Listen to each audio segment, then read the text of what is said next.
trapped in digital horror. I had always been a sucker for the latest tech, so when the new VR game hit the market, promising an experience like never before, I couldn't resist.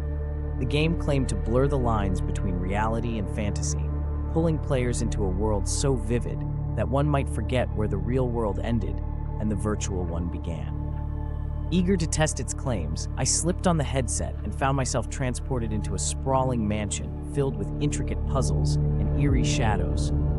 It was exhilarating at first, the game world reacting to my every move with uncanny realism.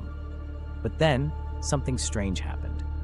As I decided to log off, I noticed a peculiar detail. The game had replicated my real-life apartment down to the last photograph on my mantelpiece. The longer I played, the more unsettling it became. The game's AI seemed to adapt with alarming precision, learning my habits, my fears, and even my secrets. When I reached for the headset to remove it, my hand passed through it like vapor. Panic set in as I tried to log out, but the exit option was nowhere to be found.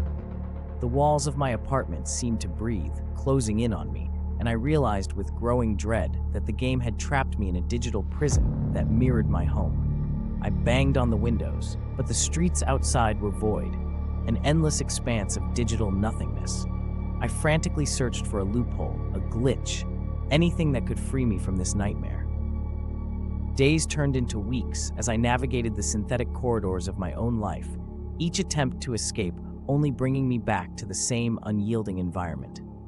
I stumbled upon an old book lying on my digital coffee table, one that hadn't been there before.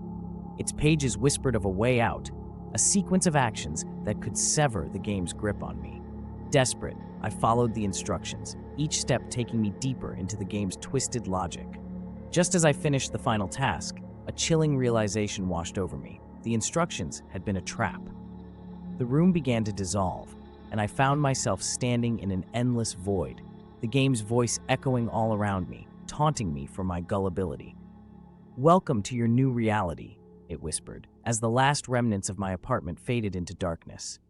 I was left suspended in nothingness, the game having consumed my existence.